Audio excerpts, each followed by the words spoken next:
Assalamualaikum warahmatullahi wabarakatuh. Alhamdulillah, alhamdulillah wa syukurillah wa salatu wassalamu ala rasulillah Sayyidina wa habibina Muhammadin sallallahu alaihi wasallam. Amma ba'd. Yang sama-sama kita hormati, kita muliakan Ketua Komisi 8 DPR, sahabat kita Pak Marwan Dasopang. Terima kasih Pak atas waktu luangnya menghadiri acara penting kami. Yang saya hormati Wakil Menteri Agama Republik Indonesia Dr. Kiai Haji Romo Haji Muhammad Syafi'i. Yang saya hormati Pak Sekjen beserta seluruh pejabat eselon 1,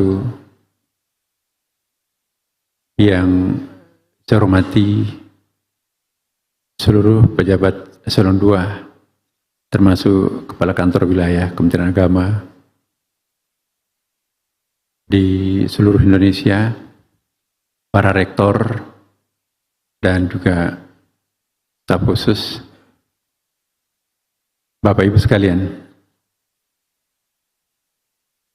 Izinkan saya membagi dua sambutan saya ini dengan sedikit agak konseptual ya. Karena saya ingin sekali sebetulnya kalau ini kita sepakati bersama mempertajam kembali visi Kementerian Agama. Apakah selama ini visi Kementerian Agama tidak tajam? Kenapa harus dilakukan revitalisasi atau reinforcing visi Kementerian Agama? Pertama saya ingin mengingatkan bahwa Kementerian Agama ini bukan kementerian biasa. Kementerian Agama terlahir sebagai satu produk historis yang sangat monumental. Ini bisa kita lihat dalam bukunya Profesor Rashidi dan beberapa buku yang lain. Kehadiran Kementerian Agama ini terkait dengan persoalan konseptual yang pernah mewarnai detik-detik awal pada saat proklamasi kemerdekaan Republik Indonesia. Kita tahu pada waktu itu, ini agak sedikit historis ya, ada Piagam Jakarta, kewajiban dengan menjalankan syariat Islam bagi para pemeluknya. Lalu ada interupsi dari kelompok minoritas, sahabat-sahabat kita dari timur. Kami kok nggak merasa terwakili dengan kalimat itu. Lalu disepakatilah ketuhanan Yang Maha Esa yang terwujud di dalam sila pertama dalam Pancasila itu. Tetapi itu bukan sepi tanpa wacana pada waktu itu kalau kita melihat perkembangan sejarahnya. Akhirnya jalan tengahnya adalah dibentuklah Kementerian Agama. Jadi Kementerian Agama itu menjembatani dua kepentingan secara konseptual pada waktu itu pernah agak sedikit muncul ke permukaan. Dengan hadirnya Kementerian Agama, waktu itu dipimpin sendiri langsung oleh Profesor Rashidi, maka persoalan konseptual itu menjadi redah sampai sekarang ini. Oleh karena itu Kementerian Agama itu sangat berjasa di dalam rangka melakukan stabilitas nasional.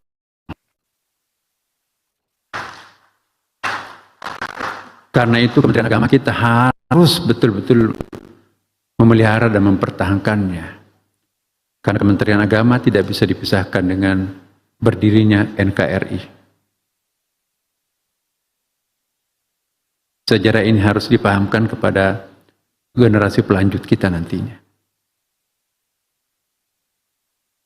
Jangan sampai nanti historical background daripada Kementerian Agama ini tidak terperhatikan sehingga nanti kita akan menempuh jalur atau jalan-jalan yang pada saatnya Kementerian Agama itu tidak lagi sesuai dengan visi utamanya menstabilkan bangsa.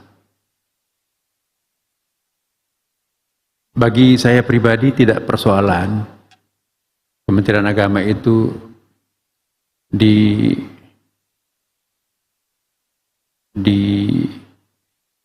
dirampingkan supaya lebih profesional.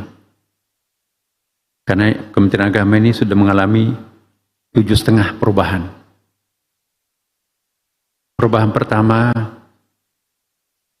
peradilan agama meninggalkan Kementerian Agama, pindah ke Mahkamah Agung. Kita tahu bahwa dampak positifnya ada, tapi juga dampak negatifnya juga banyak. Ya, saya tahu apakah itu ada kaitannya semenjak peradilan agama pindah ke Mahkamah Agung, angka perceraian statistiknya menaik. Sekarang, 1 tahun yang lalu, perceraian kita itu menembus 40%. Tahun ini 35%. Bayangkan kalau 210 juta orang, 2.100.000 orang kawin, sama dengan 4.200.000 orang, ya, 35% cerai. Dahsyat itu. Ya. Maka itu disebutkan abghadul halal ilallah at-talaq, sesuatu yang halal tapi paling dibenci Allah ialah perceraian. Menariknya perceraian ini, 80% perceraian itu pasangan usia muda, 5 tahun. Jadi jangan bangga kalau anaknya mesra-mesraan baru 2 tahun, 3 tahun. Stabilnya perkawinan itu lewat 5 tahun. Nah, kita lihat Jakarta Timur, Bapak Ibu, ngantri istri menceraikan suami. Ya, karena 65% perceraian di Indonesia itu cerai gugat. Jadi hati-hati para suami ini. Jangan kita menganggap enteng hal ini bagi yang beragama Islam. Ya, ada satu konsep dalam Al-Quran itu, ayat yang berbicara tentang negara, bangsa, tidak lebih dari 10 ayat. Tapi 500 ayat yang berbicara tentang hukum keluarga, al-ahwalus syakhsiyah. Logikanya Al-Quran, saya kira juga ada label, kita bisa lihat juga karena kurang lebih sama lah konsep hukum privat law-nya itu. Tidak mungkin ada negara ideal yang tersusun di dalam masyarakat yang tidak ideal. Tidak mungkin masyarakat berantakan bisa melahirkan negara besar. Dan tidak mungkin ada masyarakat yang besar, masyarakat kuat, yang terdiri atas keluarga-keluarga yang berantakan. Jadi kalau keluarga berantakan, itu akan berkontribusi lemahnya masyarakat. Lemahnya masyarakat berkontribusi dengan lemahnya negara. Jadi perceraian ini, itu akan sangat memberikan pengaruh terhadap daya tahan negara kita. Itu logika Quran. Jadi kita jangan memandang enteng masalah perceraian ini. Nah, di sana tidak lagi BP4. Dulu ketika Kementerian Agama sebelum cerai harus ada rekomendasi dari BP4, dinasihati dulu oleh BP4 baru cerai. Dan makin lambat palu itu diketok, maka positif, artinya menunda perkawinan. Nah, begitu pindah ke Mahkamah Agung, ya mungkin rumusnya hakim-hakim di sana bagaimana. Maka begitu datang, tidak boleh seorang hakim nunggak persoalan, perkara. Nah, saya usulkan kemarin di MOU itu, Pak, kalau di hakim-hakim yang lain, diberikan penghargaan kepada para hakim itu kalau cepat perkaranya selesai. Tapi dibalik peradilan agama, justru siapa yang paling banyak perkaranya menunggak itu diberikan penghargaan. Itu artinya menunda perceraian orang. Ada orang emosi, cerai, minta cerai, menyesal ke belakangan. Nah, Bapak Ibu sekalian, jadi kembali lagi, peradilan agama sudah lepas, kemudian Litbang sudah masuk ke BRIN. Litbang itu sebetulnya itu sangat bermanfaat untuk memberikan kerangka teori terhadap kebijakan Kementerian Agama. Kalau kita memfungsikan Litbang dulu secara ideal terhadap kementerian ini, janganlah Kementerian Agama bekerja tanpa teori, sehingga apapun kemauan menterinya itu yang harus jadi. Dan itulah fungsinya Litbang sebetulnya, memberikan naskah akademik terhadap kebijakan menteri melalui hasil survei, penelitian dan sebagainya. Nah, semenjak pindah ke BRIN, apa kontribusi Litbang ke kita? Itu kita bisa lihat. Yang ketiga, juga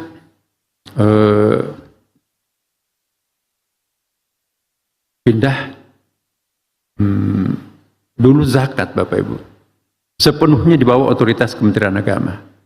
Sekarang muncul Basnas, Badan Nasional Zakat. Wakaf dulu juga otoritas sepenuhnya di bawah Bimas Islam. Sekarang ini muncul BWI, Badan Wakaf Indonesia. Ya, sudah berapa itu? 4, 5. Nah, kemarin haji, ya, dipimpin oleh suatu badan, ya, dan wakilnya setingkat dengan menteri. Jadi kewenangan haji nanti akan dalam konsep kepresnya itu akan diambil alih secara operasional oleh Badan Pelaksanaan Haji. Kemudian juga jaminan produk halal dulu sepenuhnya di bawah Kementerian Agama, sekarang ini menjadi badan tersendiri yang terpisah dari Kementerian Agama. Jadi yang ada di Kementerian Agama apa? Pendidikan. Sebagian dimensi pendidikan kita, pendidikan umum untuk perguruan tinggi bernaung di bawah Dikti. Untuk pendidikan umum yang ada di Kementerian Agama itu juga akreditasi dan sebagainya itu di bawah Kemendikbudristek. Ya. Jadi semakin ramping Kementerian Agama ini. Tapi yang diperas, yang muncul sekarang ini adalah intinya Kementerian Agama. Adalah pertama kebimasan. Di situ ada Bimas Islam, Kristen, Katolik, Protestan, ya, Hindu, Buddha, Konghucu. Ya, saya mohon kepada dirjen-dirjen ini betul-betul bekerja lebih produktif, ya, karena inilah hakikat kalau kita peras Kementerian Agama, memang intinya Kementerian Agama ini. Ya. Dan ini saya akan bicara sedikit lebih panjang tentang hal ini. Karena yang kita bicarakan sekarang ini, mohon Bapak Ibu sekalian di daerah termasuk, ya, kita bicara tentang strategi dan arah kebijakan Kementerian Agama tahun 2025-2029. Jadi bicara tentang strategi, itu ada target. Jangka pendek, menengah, dan seterusnya. Tentu harus visi yang tajam. Di bawah visi itu tentu ada misi. Dan di bawah misi itu tentu ada stakeholders. Di samping stakeholders itu tentu ada program pekerja dan seterusnya. Maka itu Munas, Rakernas ini kita lakukan untuk menghimpun gagasan-gagasan cerdas dari kalangan sendiri dan juga orang lain, pihak lain. Menyatukan langkah, mewujudkan daya saing umat untuk kemaslahatan masa depan. Sangat bagus temanya ini. Jadi mungkin kita Kementerian Agama, tema inilah yang agak sedikit lebih komprehensif dengan misi kehadiran Kementerian Agama. Karena itu saya mohon betul kepada kita semuanya, para kanwil, ya, mari kita sadari, ya, bahwa tantangan kita ke depan adalah bagaimana menjadikan Kementerian Agama ini sebagai stabilisator masyarakat bangsa Indonesia. Karena kalau umat beragama ini bermasalah, Bapak Ibu sekalian, apalagi muncul konflik, para antropolog dan sejarah juga membuktikan bahwa yang paling berat konflik itu ketika itu menggunakan bahasa agama. Kalau konflik primordial, etnik, kesukuan, lebih gampang. Tetapi kalau konflik berdasarkan agama, apa yang akan terjadi? Mutsyahidan, ya kan? Iskariman, atau mutsyahidan, hidup mulia atau mati syahid. Orang nggak takut mati kalau agama yang dipakai untuk berkonflik tuh. Makanya itu jangan sampai ini muncul. Karena itu Kementerian Agama betul salah satu fungsinya adalah stabilisator politik, keamanan dan ketentraman masyarakat kita. Apalagi kita di Indonesia ini adalah sangat-sangat plural. Nah, karena agama itu seperti nuklir, Bapak Ibu sekalian. Ada kalanya bisa berfungsi bom nuklir yang menghancurkan Hiroshima dan Nagasaki, tapi juga bisa berfungsi nuklir itu sebagai sumber pembangkit listrik yang sangat murah. Ya, negara-negara besar seperti Amerika, Rusia, Cina, itu listriknya murah sekali dibandingkan dengan menggunakan bensin atau batu bara. Kenapa? Pakai nuklir. Jadi nuklir itu bisa sangat memberikan manfaat yang sangat efisien, efektif, tapi juga nuklir bisa sangat membahayakan. Agama juga bisa seperti itu. Agama bisa menjadi motivator yang sangat bagus untuk mempertahankan keutuhan bangsa, tapi agama juga bisa sebaliknya. Disinilah peran Kementerian Agama, bagaimana mengutuhkan sendi-sendi kekuatan bangsa yang namanya umat ini.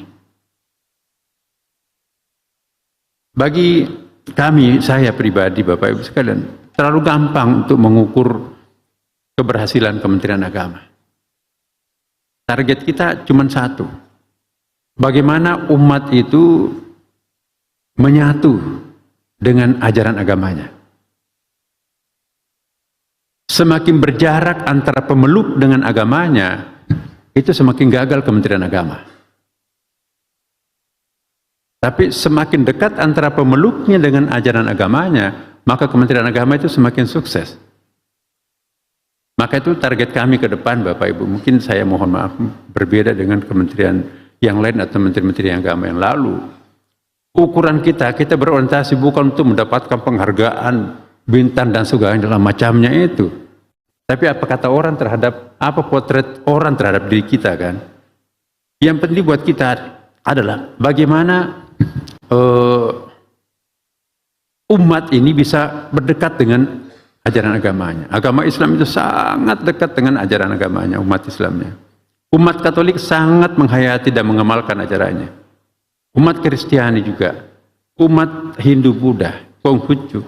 Kalau semua umat beragama ini menghayati dan mengamalkan moralizing agamanya, insya Allah saya kira nggak akan mungkin ada konflik dan tidak akan mungkin ada persoalan. Ya, tapi tidak bisa hanya dengan ukurannya juga penghayatan ini ya. Jadi jangan hanya ini sudah menggunakan penampilan-penampilan religius. Jadi itu bukan ukuran keberagamaan. Ukuran keberagamaan itu adalah penghayatan terhadap nilai-nilai ajaran agama itu sendiri.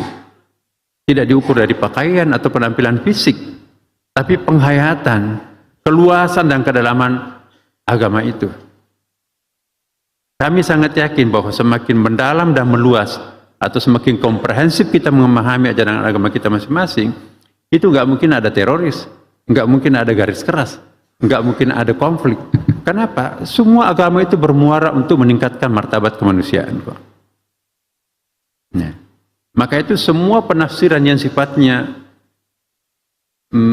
mengajak orang untuk memberontak, itu harus ditinjau. Tidak ada tempatnya kekerasan atas nama apapun, untuk siapapun, kekerasan itu tidak ada tempatnya dalam agama.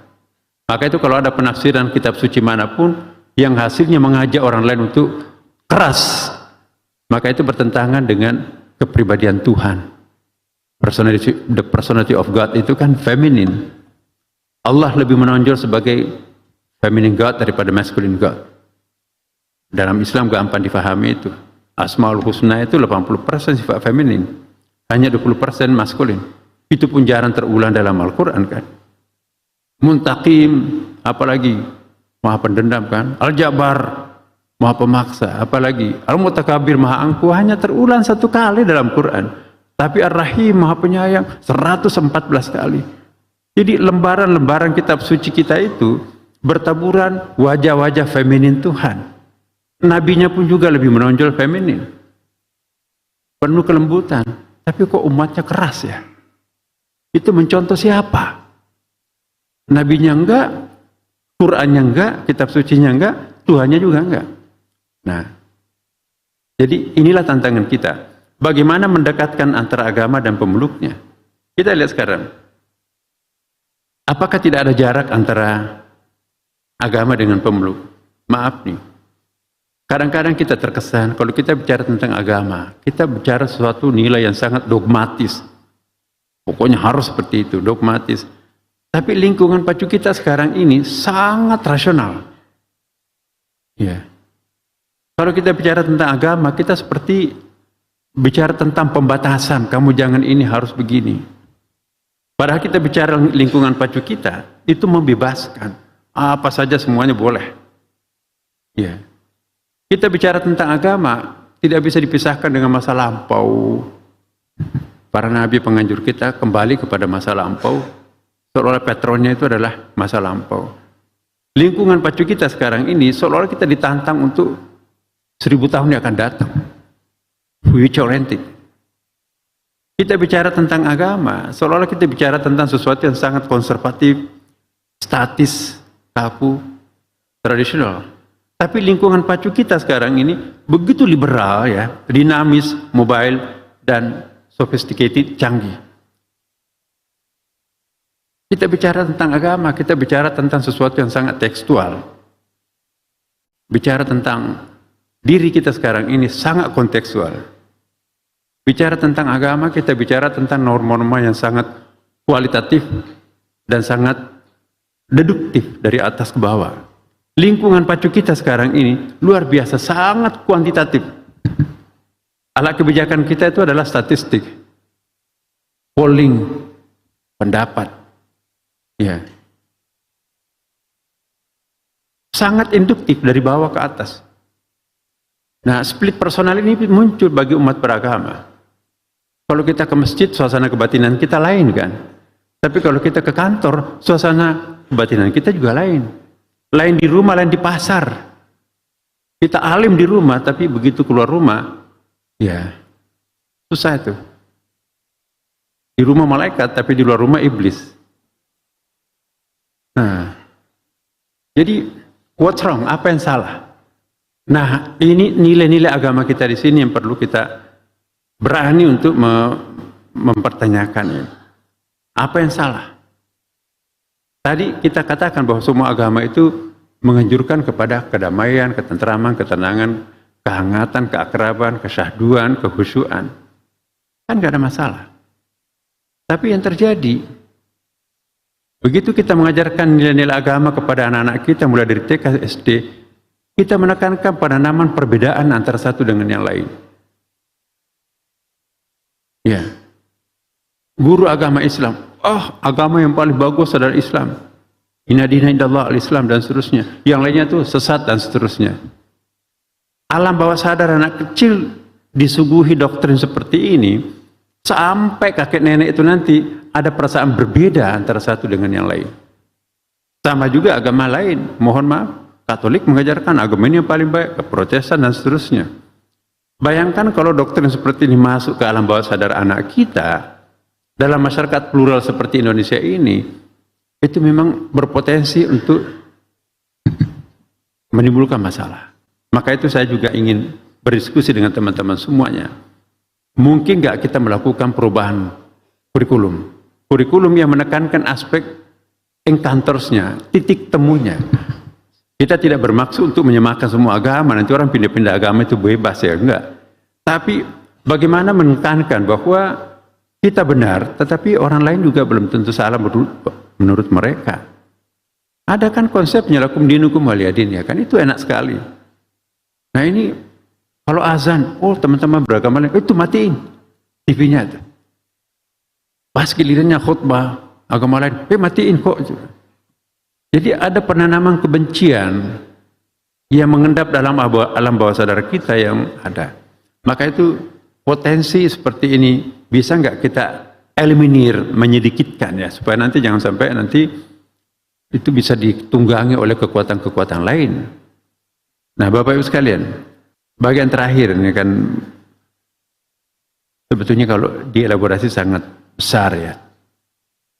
Saya ingat apa yang disampaikan oleh Pak Prabowo selaku Presiden yang terpilih kita baru-baru ini. Saya sangat setuju dan itu sangat bagus ya. Sangat perspektifnya sangat bagus. Pertama, beliau ingin berobsesi bagaimana memobulerkan Indonesia ini sebagai suatu negara besar, go international gitu ya. Jadi beliau sekarang jalan ke luar negeri, sebelum jadi presiden pun juga banyak. Dan itu sangat positif menurut saya, karena sekian lama Indonesia itu harus memang ya negara yang paling damai, paling aman sekarang ini. Indonesia, maaf ya kalau saya sebutkan negara-negara mayoritas Muslim, yang paling stabil itu Indonesia. Ya, bukan saja stabil dari segi politik. Ya, inflasi dunia Islam sekarang ini yang paling rendah itu Indonesia, kita cuma 2%. Pertumbuhan Indonesia pun juga paling bagus, menakjubkan. 5% bahkan ditargetkan itu bisa menjadi 7 nanti akan datang. Saya baru pulang dari Mesir kemarin itu 6%. Pertumbuhannya itu sangat di bawah. Turki 93% inflasi itu. Nolnya banyak banget, tapi nilainya di pasar itu sangat kecil. Indonesia itu tidak terasa krismon, Bapak Ibu. Coba Bapak Ibu ke luar negeri lah. Terasa sekali mereka itu, ya kayak di Spanyol, di Eropa itu. Ya, ada pameo begini, gampang kok. Kalau Anda dapat $100, itu Anda bisa menikmati artis. Mereka ingin berdandan tapi nggak punya produk film dan seterusnya. Nah inilah Bapak Ibu sekalian, kita harus bangga menjadi orang Indonesia ini. Nah, maka itu juga saya sampaikan, diskusikan dengan Pak Prabowo malam-malam itu. Iya, bahwa sudah waktunya Indonesia go international, mengambil peran-peran internasional. Dan insya Allah Pak Prabowo juga diminta juga oleh dunia Islam sekarang ini untuk menjadi bridging, jembatan untuk menjembatani para pihak. Tidak ada negara yang paling diterima semua pihak kecuali Indonesia dalam urusan konflik internasional. Indonesia dekat dengan Cina, dekat dengan Amerika. Ya. Karena itu beliau dipandang sebagai satu kepala negara yang sangat mahal sekarang ini. Jadi geopolitik kita itu sangat strategis, berada di posisi silang, dan kita jauh dari Israel, pusat konflik itu.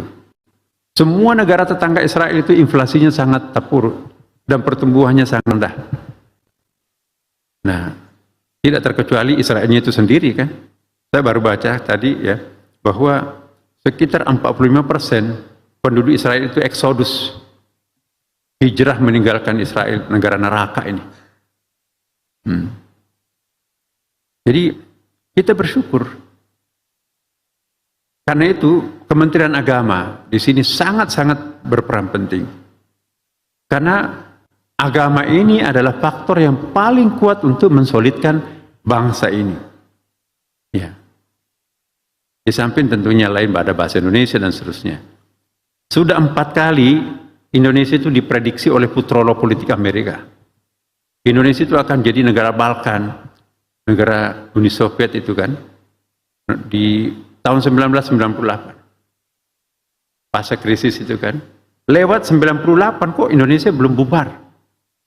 Diprediksi lagi tahun 2004. Indonesia itu udah dibagi-bagi tuh, siapa yang akan ngambil Papua, negara besar mana yang akan mengambil Kalimantan. Lewat tahun 2004 itu nggak ada apa-apa di Indonesia. Diprediksi lagi bahwa 2018 Indonesia itu akan hancur seperti negara-negara Balkan menjadi sekian negara kan. Lewat 2018, terakhir 2020 Indonesia itu akan terbagi sekian banyak negara. Tapi lewat lagi. Akhirnya mereka berkesimpulan negara yang paling susah diprediksi adalah Indonesia. Ada apa Indonesia ini? Dan mereka juga menilai bahwa kekuatan yang paling hebat dimiliki Indonesia, mohon maaf ini, adalah kekuatan umat Islam. Ya. Kenapa? Karena hampir 90% umat Islam di Indonesia ini, selama umat Islam itu kompak dan bersatu, tidak akan pernah ada yang berani untuk mengacak-acak Indonesia. Ya. Dan umat Islam kita itu adalah lebih homogen. Karena kita 99 adalah Sunni, Ahlussunnah wal Jamaah. Bayangkan Libanon, Bapak Ibu. Libanon itu satu negara besar, 50% umatnya Kristen, 50% Muslim. Umat Islamnya itu 50% Syiah, 50% Sunni. Jadi bosan perang antara Syiah dan Sunni, perang antara Kristen dengan Islam. Nah, ada Israel, gabung lagi perang dengan Israel. Jadi kota Babak Belur itu adalah Libanon.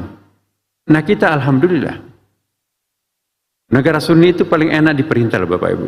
Karena teologinya itu adalah teologi Sami'na wa ta'na terhadap pimpinannya. Ya.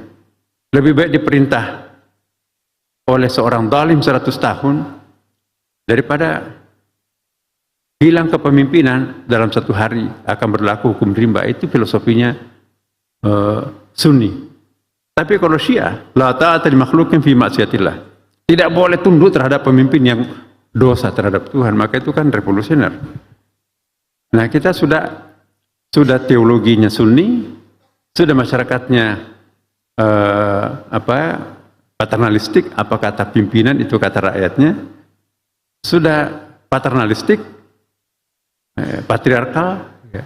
Jadi Profesor Snopurgronya, gurunya Snopurgronya itu adalah Profesor Salomon Kaiser. Dia paham bahasa Indonesia, tapi nggak pernah ke Indonesia, hanya sampai di Singapura. Ya, ada cara yang paling gampang untuk menjinakkan Indonesia. Ya, apa itu? Pokoknya kita pompakan semangat Sunni, Syafi'i, Imam Syafi'i. Ya, karena falsafahnya Fiqh Syafi'i itu sangat patriarkal, kata Salomon Kaiser. Apa kata laki-lakinya? Itu kata perempuannya. Dan juga masyarakat Indonesia itu sangat paternalistik. Apa kata rajanya? Itu kata rakyatnya. Jadi dua simpulnya, kuasai rajanya, kuasai laki-laki, Anda akan menguasai Indonesia. Maka itu kalau ke Belanda, Bapak Ibu, negara satu jengkal begini kok bisa menjajah Indonesia gitu kan? Seperempat jam itu motong itu Belanda itu, tapi kok menjajah sekian lama Indonesia? Karena dia tahu strateginya. Bagaimana menjinakkan Indonesia. Nah sekarang Bapak Ibu sekalian, Kementerian Agama itu juga harus punya visi yang tajam ke depan. Ya, kita menjadi faktor yang sangat penting untuk stabilisator untuk bangsa kita nanti akan datang. Karena itu kita jangan kalah membuat produk-produk yang unggulan seperti hanya tim ekonominya Pak Prabowo. Itu luar biasa solidnya. Maka tim religinya Kementerian Agama ini adalah Kementerian Agama bersama dengan kolega-kolega kita yang lain. Kita jangan kalah. Karena itu mari teman-teman semuanya, mari menciptakan suatu kreasi-kreasi di Kementerian Agama ini, ya, menciptakan sesuatu yang baru, sesuatu yang lain yang sangat proaktif, yang bisa mengelaborate perbedaan yang ada menjadi satu kesatuan, dan insya Allah kita sudah punya pangkalan pendaratannya. Saya percaya wajah-wajah yang di depan saya ini adalah wajah cerdas, teman-teman juga yang cukup. Kami tidak melihat siapa kalian, tetapi saya melihat bahwa bagian dari kita, kalian adalah orang-orang terbaiknya Kementerian Agama. Mari kita mulai dari lembaran baru sekarang ini untuk membangun visi yang tajam, bagaimana menciptakan Indonesia baru yang solid dan juga bersaing dengan negara-negara yang akan datang. Inilah saya kira harapan kami. Selanjutnya nanti menyangkut masalah teknis, kami juga sudah menginventarisir masalah-masalah Bapak Ibu sekalian. Kami juga diam-diam seminggu ini masalah-masalah mikro yang ada di Irjen apa yang perlu dibenahi, banyak sekali Bapak Ibu. Tidak saya sampaikan di sini. Apa persoalan di lingkungan kebimasan, bimas Islam, banyak sekali persoalan. Bimas-bimas agama lain. Apalagi pendis. Ya. Kemudian juga haji. Maka itu saya mohon betul Bapak Ibu. Mari kita seperti apa yang disampaikan oleh Pak Prabowo, ada tiga indikasi. Yang pertama, mari kita membuat Indonesia terkenal di luar negeri dengan menjual nilai jual yang sangat pantas. Yang kedua adalah pembersihan. Kemarin rapat terakhir di Pak Presiden itu betul-betul sekali lagi bahwa kalau ada orang-orang yang tidak benar di kantornya, saya berikan mandat kepada kementerian. Menteri itu sepenuhnya harus melakukan pembersihan di kementeriannya. Jangan takut, saya di sampingnya. Maka itu mohon maaf ya Bapak Ibu sekalian. Mungkin pernah ada jenis-jenis permainan yang pernah dilakukan di masa lampau. Saya minta hentikan sekarang juga. Ya, termasuk saya pun juga, jangan memberikan kepada menteri apa yang tidak merupakan haknya. Ya.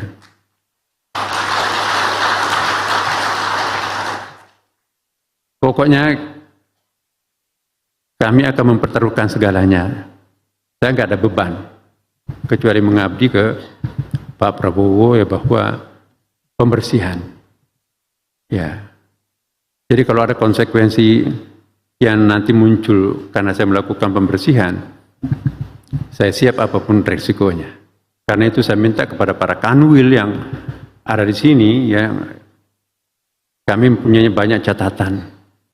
Ya, banyak sekali laporan bahwa istri Pak Kanwil itu lebih kuasa daripada Pak Kanwilnya itu sendiri. Jadi saya mohon betul, ya, istri jangan sampai merecokin, membebani beban-beban negara ini. Ya, mohon ya Bapak Ibu dimanapun juga, boleh kita berikan kegiatan Dharma Wanita, tapi jangan sampai Dharma Wanita itu nanti merecokin tugas-tugas suaminya.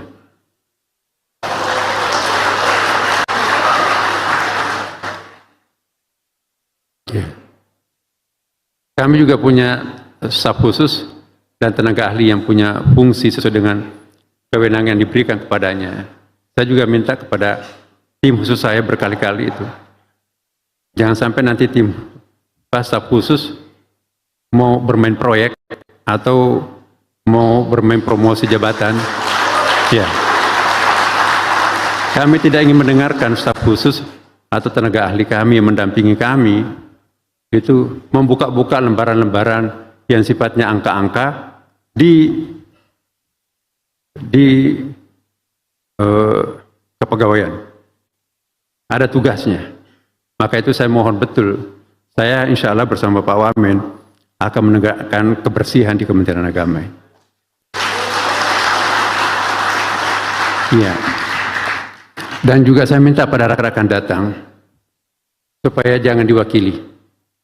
Benar-benar pada saat itu saya juga akan tongkrongin, ya, kami juga akan melibatkan, mohon maaf ini, saya sebetulnya tidak menyampaikan, kami juga akan melibatkan Kejaksaan, KPK, mengawal seluruh program Kementerian Agama.